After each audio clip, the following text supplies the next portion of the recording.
Hello everyone, my name is Ross McGill. You can find me online at Teacher Toolkit. Here I am presenting alongside Sean Jordan, a Senior Youth and Mental Health Worker at Greenwood Academy, and Hilary Fine, Senior Publisher at GL Assessment. We are sharing the summary from the Children's Wellbeing, the Pupil Attitudes to Self and School Report 2018. Just to get you kind of established in terms of how a webinar would work if it's your first time, you can follow online. If you wish, you can play and pause this video if you're watching, listen to it recorded. Our hashtag is Children's Wellbeing, and throughout the next hour or so we will kind of pause, ask you to put some questions online for us to answer, and you'll get various insights into the report itself, where you can interact with us online. You should be able to input any questions if you're tuning in live to the little chat box on the piece of software that you're listening to. So without further ado, I'm going to get straight into introducing the webinar and then hand over to the people we really want to listen to, which is Hilary and Sean. So, student well-being is one of those things like a proper work-life balance or a healthy diet that we all agree is important. Unhappy children tend to end up as troubled students and eventually unhappy adults. Student well-being is so obviously a good thing that merely saying it risks an element of stating the obvious. And if we're serious about it, though, we need to know how to identify it, assess it, and if it's low or declining, or do something about it. In the last few weeks, educators and policymakers have taken an increasing interest in the well-being of young people, thank goodness. Governments, too, have devoted more resources to gauging youngsters' well-being, not only because children tend to make successful students, but also because happy children stand more of a chance of becoming contented and productive citizens than unhappy ones.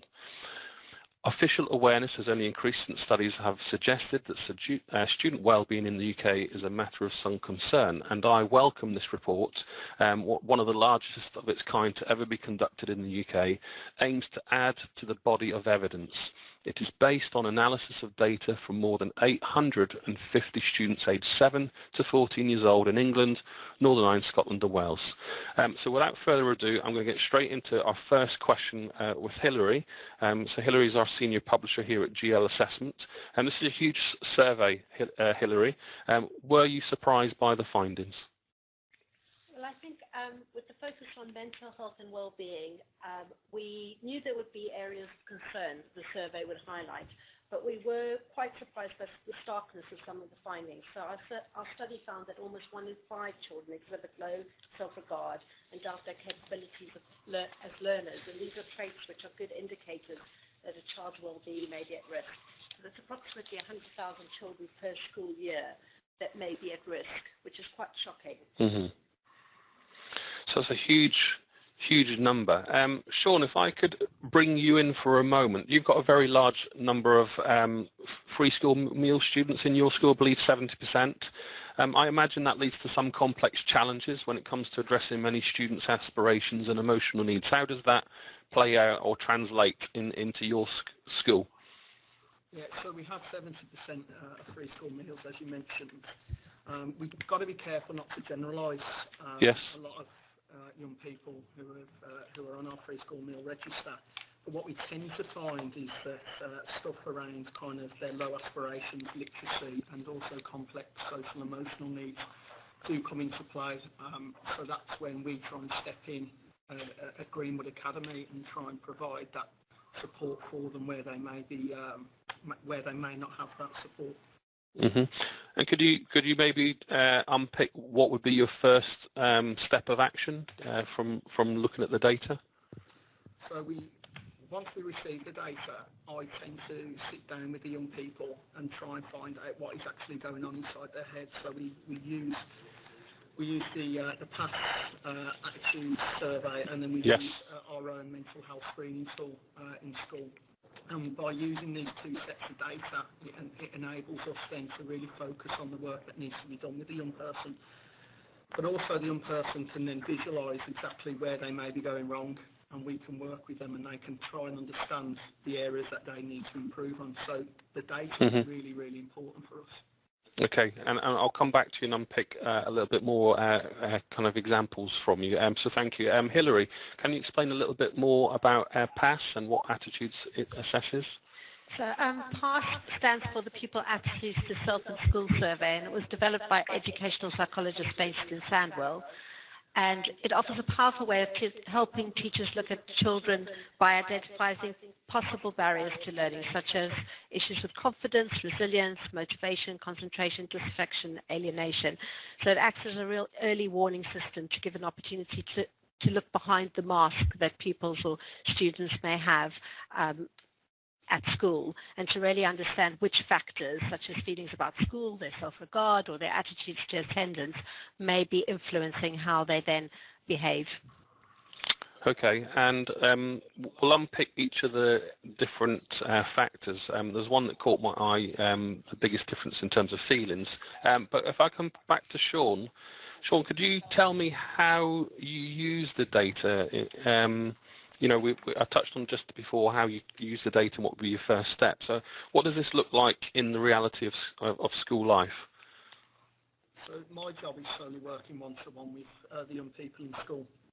So once we get the whole year group screened, we would look at the data, we would identify which students may need to have a conversation with myself. We would sit down, we would go over the data that has been produced, and we would talk across each strand about how they feel about school, and then what is potentially affecting them outside of school, and how we can try and reduce that stress level. So we then, once we've started to unpick that, we would look at booking weekly mentoring slots, and we would discuss it, and over the course of weeks or months we hope to see some type of impact with the young people. Yeah, could you give us an insight into the numbers of students that you're perhaps dealing with? On the social, emotional, mental health register, I have over 110 young people, ranging from year 7 straight through to year 13. Some may be with anxiety, depression. Yeah. We may have young people with self-harm or suicidal thoughts. And then we may also have young people as well who's just low in confidence when it comes to classroom engagement. So it's just working with those about building their confidence as well, and then linking in with the teachers to actually make sure that that young person is comfortable and focused in class. And one more from me. How does that connection between students and your work connect to that teacher in practical terms? What strategies are you using? So following the majority of our mentoring sessions, I will ask the young people if they feel comfortable with me sharing this information with the teacher. Yeah.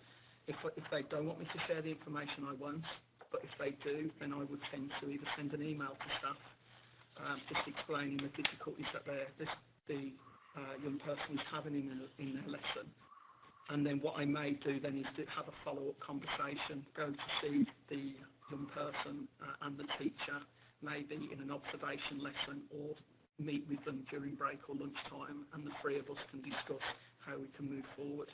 I think it's really important that young people have someone in school that is able to be their voice, because some young people don't have that voice because whether they just haven't got the confidence to speak up. Yeah, and they tend to shy away, don't they? So thank you. Just to remind listeners, the hashtag Children's Wellbeing. If you want to pop in a question, we can respond to you throughout this live webinar. If you're listening recorded, then you can tweet us online, download all the reports and details, and connect with us, and we'll happily answer your questions. I'm going to come back to Hilary. Hilary, what is the link between wellbeing and performance and mental health? Well, I think wellbeing has become such a focus recently, and policymakers have woken up to the fact that it's not an optional extra. And one of the contributors to our report, Nicola Lambros, who's at King's College in Madrid, put it very well when she said, we often say to young people, you need to study hard and get your qualifications, and then you'll kind of grow up and be happy, which is completely the wrong way around. We really need to support their well-being to enable them to do well, to enable them to succeed, because if they're not feeling that they are contented and they are supported, they won't have a positive mindset towards their learning, and they won't be able to achieve in the way that one would hope them to. Okay, thank you. So, Sean, in your school setting, how without going into specifics or names, can you recall a particular student that you might have worked with who might have a low confidence, negative attitude, where some work or strategies in terms of well-being has led to them having better performances? Before I answer that, can I just totally agree with what Hilary has just said? It's something Yes. that I passionately believe in, that you've got to you really have to make a rounded individual. There's no point just giving them loads of top grades, but then they're not being able to function in society. So I totally agree with that statement.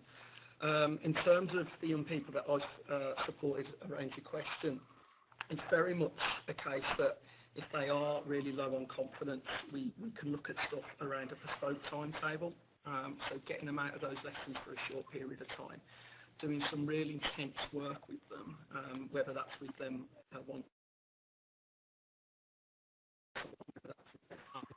getting a teacher in as well.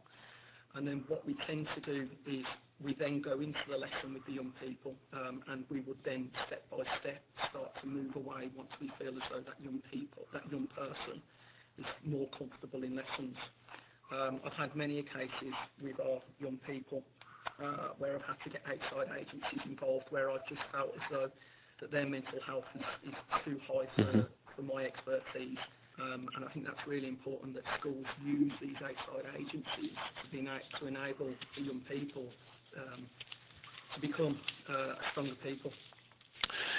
So in terms of benefits for the listeners, could you just explain your role? Because you've been in place for 3 years now, in post for 3 years at Greenwood, haven't you? Yeah, so my job role is very much tackling the social, emotional, mental health. One within the school, but also within the community as well.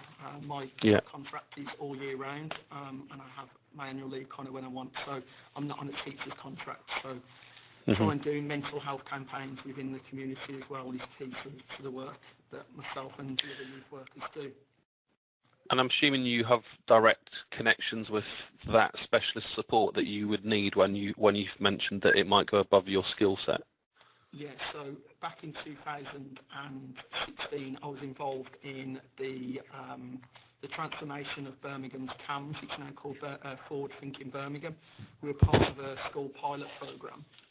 The idea was to get mental health champions within schools and then link them with the Forward Thinking Birmingham specialists like the psychiatrists. And that has helped massively within our school, because we have a point of call. When we feel as though we need to ask for other expertise, they're there on the end of the line, and that really does help us. Because most importantly, it's the young person at the centre of all of this. Yeah, of course. Now, it's the height of exam season, and I'm sure you've got 1 or 2 students you work with also that are feeling the stress. So how have you been able to use assessment to pinpoint the students that are most likely to feel this pressure? That's first part. Second part, what kind of interventions would you put in place? So in terms of the data, how we've looked at it, we kind of look at the strands about how you're feeling about school, college, the kind of general work effort and the confidence in learning. We would then look and work with them about areas of their improvement, what they can do. We've done whole school assemblies where I've stood in front of 126 of our Year 11 pupils, and I've put a presentation together where I feel if they follow these steps that they can be able to handle their stress. So, for example, making sure they're eating well, making sure they're having the right fluids, the sleeping patterns are correct, making sure they're not working too much. Schools want them to do 8, 9 hours, 10 hours of revision every night, but we know that the body just cannot take that. I'm saying to them, short, sharp periods, give yourself a break, then get back to it. But make sure you don't stop doing the things that you enjoy. Making sure if you do those things that you keep your mental health positively. And then if you have a student that's buckling under the pressure and GCSE exams this week and SATs, what would be an immediate step or intervention that you would put in place if you've already given this advice to a student? So I've had to do this. When was it? I had to do this on Monday. You kind of just drop everything for them, because it is such an important thing for them. So we go over absolutely everything again. We discuss about what is causing them the issue. We then try and break it down, and then little by little they do start to feel a little bit more at ease. I just worry that young people around the country, if they don't have that person in school, they're going into that exam and their mind is completely full and they're not able to focus fully on their exam. Yeah, absolutely. I'm going to pause. Thank you, Sean. I'm going to pause for listeners. If you would like to just reflect on what we've covered so far, please pop in a question in the chat box and we'll happily answer your questions. Hello everyone, we're back. My name is Ross McGill at Teacher Toolkit. This is the Children's Wellbeing webinar, Pupils' Attitudes to Self and School Report 2018. I'm with Hilary Fine, Senior Publisher at GL Assessment, and Sean Jordan, Senior Youth and Mental Health Worker at Greenwood Academy. Hilary, I want to unpick wellbeing in its definition. I've worked with some psychologists recently, 25 years in education myself. The definition wellbeing, even down to the spelling, or whether it's a hyphen between well and being, is up for debate. So it's such a broad term. Can you tell us what elements your survey were concerned with? Let's not worry about the definitions or spellings, but let's just unpick your concerns. So there is no standard definition of well-being, and there are lots of environmental factors that can contribute to well-being and people's personal perceptions of their situation as well. The past survey is really concerned with school and children's feelings about their environment in a school setting and how they relate to that, how they feel about themselves in that setting and the environment as a whole, and how their well-being is affected by that. And as such, PASS is able to give schools the tools they may need to influence those things they have control over. So they don't have control over factors which are outside of the remit of their school, and those factors are also outside of the remit of the survey itself. And the factors in the pupil attitudes and self in school, which ones could you most indicate that a child's well-being is at risk? So all the factors indicate, and if the factors are responded to indicate that the child may be feeling negatively or not as positively about something as you might hope or as other children might feel, those can all influence areas, indicate areas for concern. But some of the areas, such as perceived learning capabilities, give you an idea of how the child feels about their self, how they feel about how motivated they are to learn. They might be feeling disaffected if they perceive they have low learning capability, or if their view of themselves is that they have low learning capability. Self-regard is also the equivalent of self-worth, and that's a strong measure of how they feel in terms of themselves as a learner, and there's a strong correlation between self-regard and achievement. Okay, that's interesting. So self-regard and achievement. I've got a question here from Lucy Davis online. I'm going to put you under the spot, Sean. Question from Lucy online. As a small school, we're about to train all of our teachers in mental health first aid certificate. Question from Lucy is this necessary, or is more effective to have one or two more focused individuals? What would be your experience or preference, Sean? So we have a large secondary school, and there is quite a few members of staff who have trained in the mental health first aid, myself included. Yeah. It is really beneficial. I think if you have more people involved, then the ethos around the school is a lot stronger, and then young people then will be able to connect with the staff that they've already had that relationship with. I really benefited from going on the course, and I know that the school have benefited from having a number of people within the academy on the course as well, because the young people feel as though the school take mental health seriously. Yeah, and for people that don't know, is there a cost, or is it a free course? Like everything, there's a cost. Yes, of course. So your preference would be to have many people as trained as possible? Yeah, definitely, because it's only okay. For the young people. Yeah. So thanks, Sean, and thanks, Lucy, for your question. Keep them coming.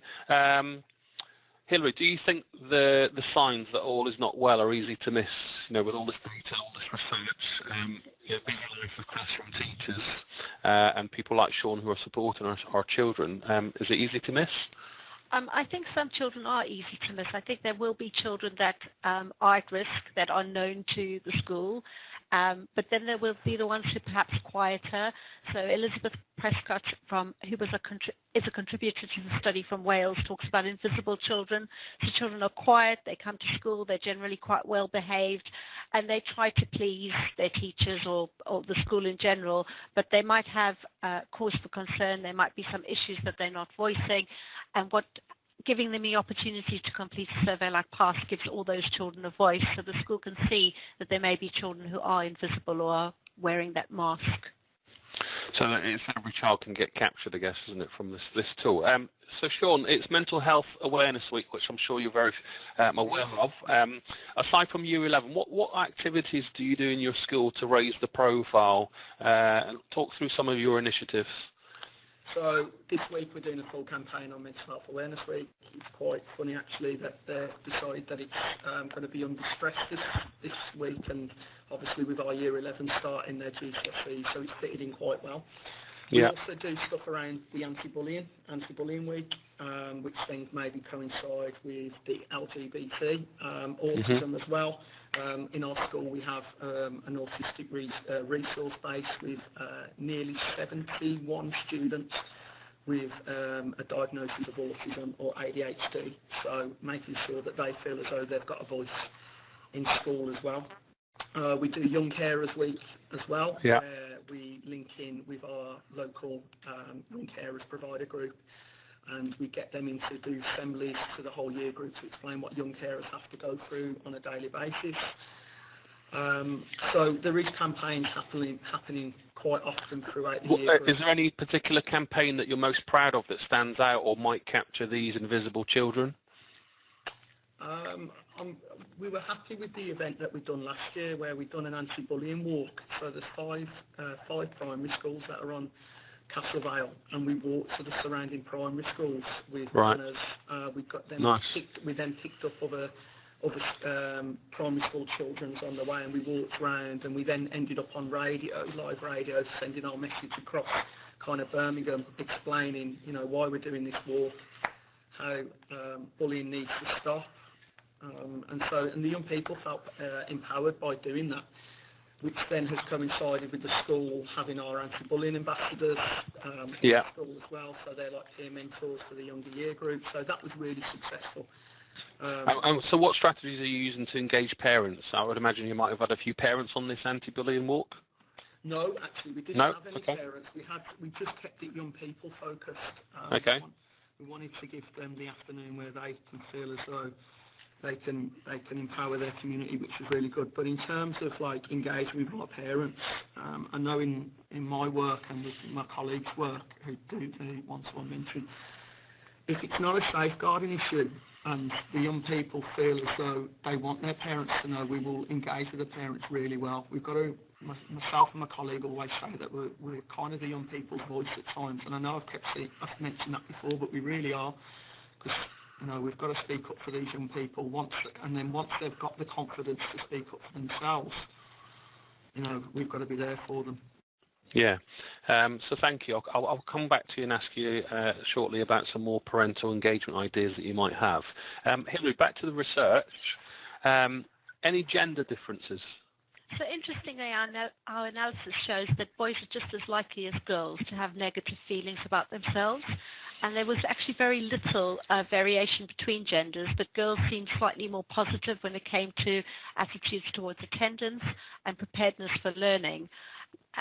It's useful for teachers, though, to look at specific groups of boys and girls within their school or year groups, or as the school as a whole, because that can vary. And I know that Greenwood Academy, for instance, talks about how girls in particular can be affected by peer-to-peer relationship, particularly in the teenage years. And I wanted to know if Sean had anything to say about that further.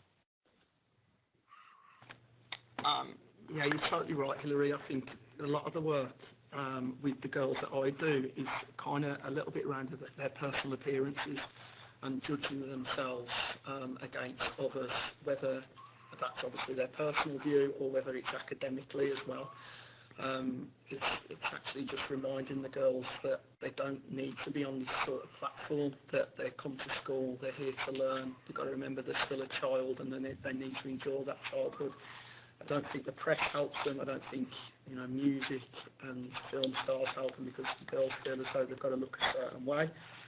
But that's the culture we're living in now, and unfortunately we need to move with the young people and just make sure that we support them. So, do you see any distinct differences between boys and girls at Greenwood, Sean? In terms of personal, I definitely do. The girls are judged a lot more than the lads are. I've got a couple of young girls that are on my caseload at the moment, and a lot of them is around their personal appearances and the high expectations that are on them. So can I just push you for an age or a year group that these? It mainly goes from probably year 8 to year 10. The girls in year 11 tend to just have got to the point where they don't really care what boys say. They're fully concentrated on their GCSEs. But years 8 to 10, there does seem to be where it starts. Yeah, it does.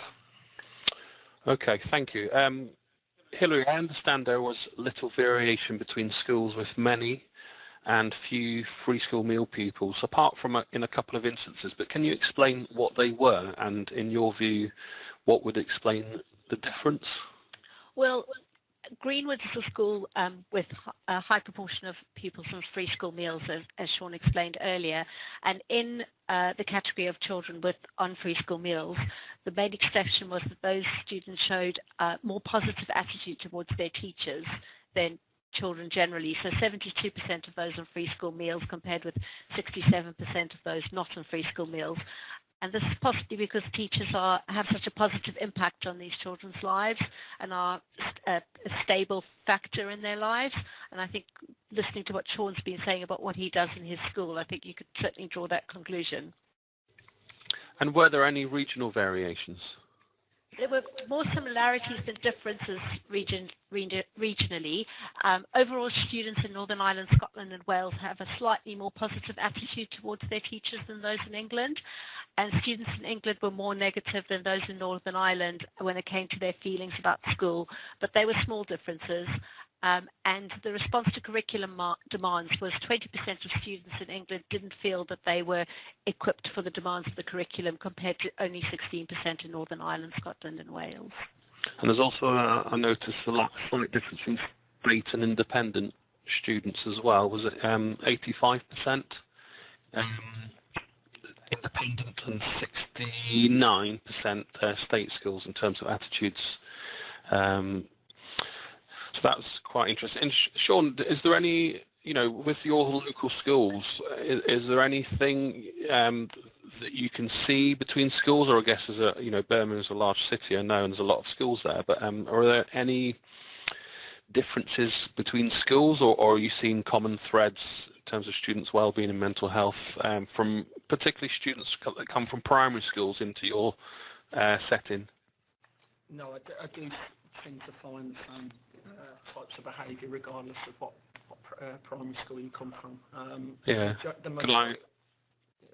I ask what they would be, the kind of key ones that come, self-perception, appearance, anything else?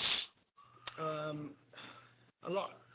I tend to find that majority of our kids that they come from primary school are very well behaved, but then you do have some who are very challenging. And you do tend to, I find, is that young people have gone from having one teacher in the one classroom for 7 hours a day. They've then come into a secondary school setting where the time is exactly the same, but they've got 6 different lessons in 6 different rooms with 6 different teachers, all with kind of different expectations. The school have their high expectations, but then other teachers teaching the way that they do. And it's so difficult, and that transition period from year 6 to year 7, and when it's National Transition Week, that is just so crucial for a number of students, and it's really important that week continues or even extended.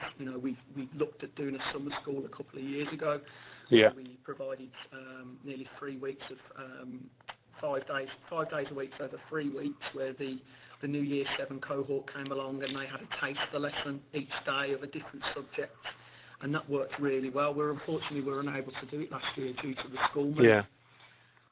But we're hoping that we may consider doing that again this year or the year after. And I've certainly on my travels lately visiting some schools where I can see primary schools that might belong to a 4 to 18 model or within a MAT. Their younger children are starting to experience more than just one teacher, which I would imagine might prepare students' resilience a little bit earlier on in preparation for secondary school. I'm going to pause and ask anyone listening live to pose your questions. We'll take a short break for 30 seconds. Send your questions through the chat box and we'll happily answer them. Thanks for listening. It's #Children's Wellbeing. Hello everyone, this is Ross. We're live at the Children's Wellbeing, #Children's Wellbeing webinar with GL Assessment, reporting on the findings of the Pupils' Attitude to Self School Report 2018. I'm with Sean Jordan, Senior Youth and Mental Health Worker at Greenwood Academy, and Hilary Fine here at Senior Publisher at GL Assessment down here in London. My name's Ross McGill. Sean, I just want to go back to parental engagement and just unpick some of the strategies that you're using at Greenwood up in Birmingham. Yeah, so we can do a range of things in terms of engagement with parents. Something simple is that we host an SEN coffee morning where all the parents whose child is on the SEN register come into the school and they can meet with a key worker. We tend to send letters home or text messages regarding good work that they've done, or if they need any letters for GPs or any other medical professionals. I look at doing a lot of mediation as well, so if the issue is at home with the young person and the family, then we get the parents into school and we look at sitting down together and resolving the issue. Yeah. I'm also employed as well to get out to the family home. So if the young person isn't coming into school for some reason, I tend to go out to the home, sit with the young people and their family, and we kind of come up with a plan of how to get the young person back in. And then I work during the school holidays, as mentioned. So we tend to find with some of our students that once the support has gone away for mainly the 6 weeks holiday, they tend to really go within themselves, so I can go out, work with them, either go to the local coffee shop or the young people can come to school and we can continue that support on a regular basis. And do you find that you manage to engage the students that you're engaging, if they are back in school, parents even, for example, is there a kind of triangulation or a nice kind of affirmation, I guess, a place where you can look at the work that you've done, the progress that the students been, and then meet mum and dad, in the school setting? Have you got an example of where that might happen or has happened? Yeah, so we would look over a course of maybe a 6 to 12 week period with some of our high anxious students.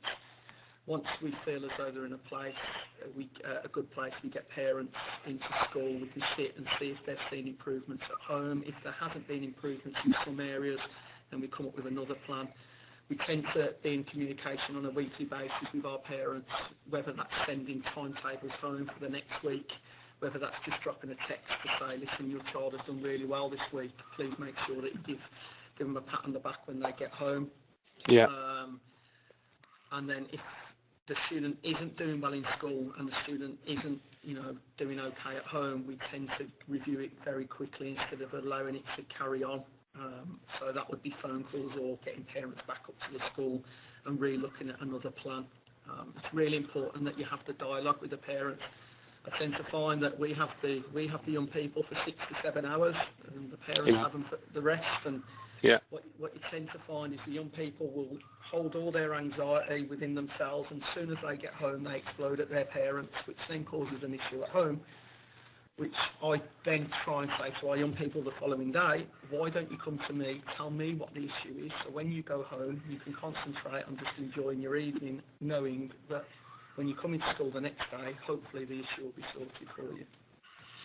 Now, you've written about what is social emotional mental health in a blog post on the GL Education website, haven't you? Could you tell us a little bit about what you've written and some of your insights, if possible?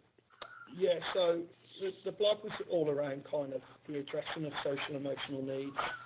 I do think one of the things that can be really good is peer-to-peer relationships are hugely important. So working with friendship groups and encouraging positive engagement with them is really important. I do think as well that young people now, resilience isn't there as much as when I was a kid, and I think the reason why is that when I was at school, if an issue happened at school, it was kind of left at school, where young people now, they go home and they get it at all angles, whether that's on social networking or potentially young people turning up at their house.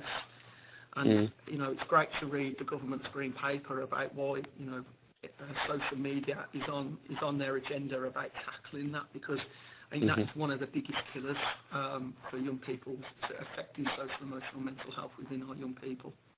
Yeah, I think I read a report by the Association of School College Leaders. I think 85 or 95%, to quote a figure, of head teachers are dealing with mental health issues, particularly with social media, every day at school, which is quite a challenge. Hilary, why is this research important?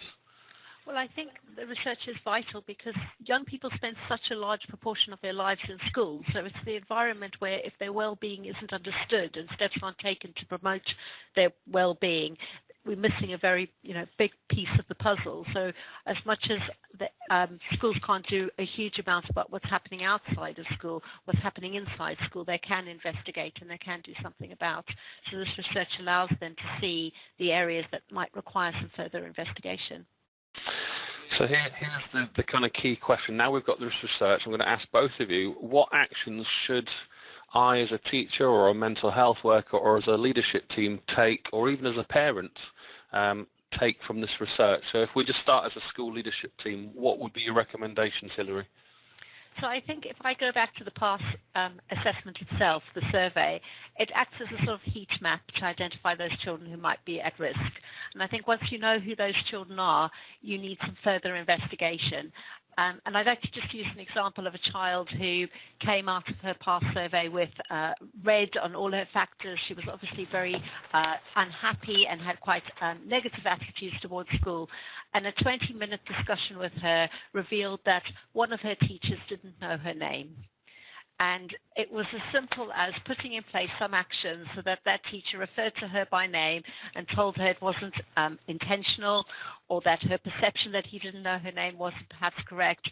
But that changed her whole year, and it changed her whole experience at school. Now, that is quite a simple example, but I think what it illustrates is that it gives you the opportunity to investigate further the reasons for negative attitudes and to put measures in place which can help young people to have a more positive experience at school. So if we can just summarise, we were talking about why the research was important, and Hilary gave an example of a student in terms of their well-being. Teacher just simply knowing their name made a big difference, and from my point of view, that teachers having a secure overview of the students, not just their data but their mental health, can make all the difference in the classroom. Sean, just a final question from me. We've got this research, you've got all your data back at school. What actions can you take, once the exam season's out of the way, that kind of period just before the summer and then back in September? What do you think your immediate actions will be as a school? Relax. No, I'm only joking. For me, it would be moving on to our Year 7 cohort. I know with our Year 7 cohort, I've had a look at the paperwork, and there is a few young people who's coming up who is going to need our support. So it's about building those links with the families and the young people. So I'll be going out, my colleague will be going out, and the transition coordinator of the school will be going out quite heavily now over the next few months to build those relationships. And then also it's getting the Year 10s ready for Year 11. Yeah. So, the next cohort come through, so it's exactly the same. I do think we've got a model now at school that is very good. The young people know where they can get the support. What actions would you put in place for the teachers? Exam period out of the way, end of June. Is there any kind of training you're going to put in place, or?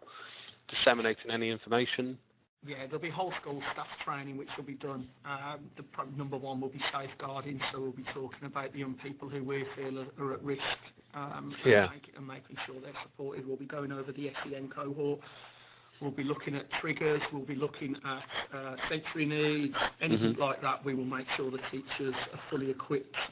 So it's myself, it's my job, the SENCO's job, ESL's job to make sure the teachers are aware of people. You're set at secondary. Any tips for primary teachers listening, or people dealing with the same bit of software, the same bit of data? Any immediate actions you would recommend they put in place? No, I just generally think that a lot of our young people, regardless of their age, just want someone to talk to and someone to listen. And I think if we can allow that young people that time when someone can just sit down, listen to their thoughts, listen to their feelings, don't be judgmental. And I think it can make a huge difference. 20 minutes, sitting down with someone can really help. Regardless whether you're a child or whether you're an adult. I like when my personal time speaking to my friends and getting things off your chest can be really important. Yeah, and that can be lost in the busy world of school, can't it? It can, but then you worry then that what could happen is if you don't give that young person the 20 minutes, then all of a sudden you could be looking at weeks of work. Where early intervention is key. It really is, and that's why the data that that through PASS and then through our own mental health screening tools, it's really vital. It's really vital. So thank you, Sean. I would recommend listeners to check out Sean's blog on GL assessment, also his article in the research paper. Sean, if you could just give your listeners your school website address or where they can find out more about your school and the work that you're doing. That would be, is it greenwoodacademy.co.uk?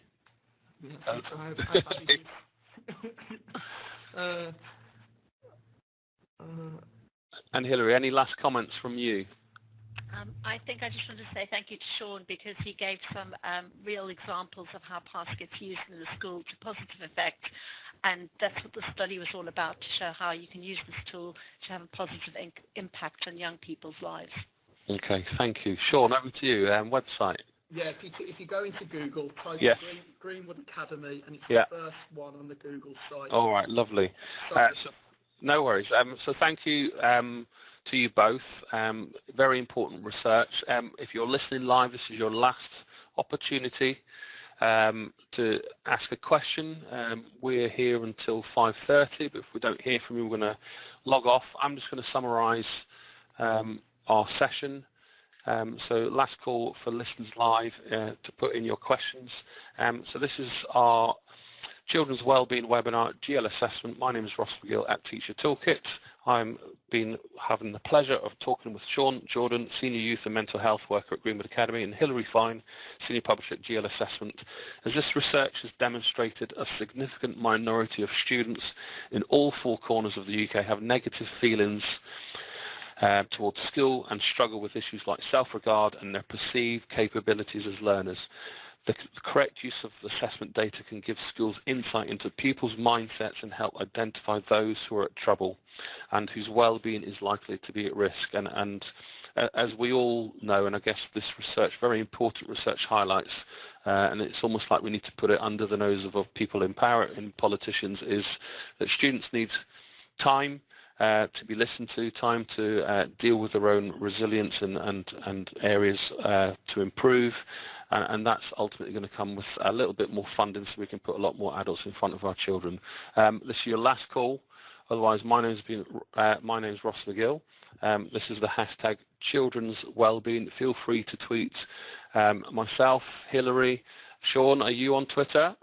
Just checking. You are. And you can tweet at GL_assessment or at GL_education.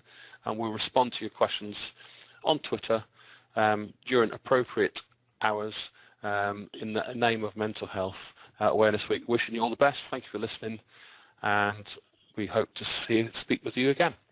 So bye for now.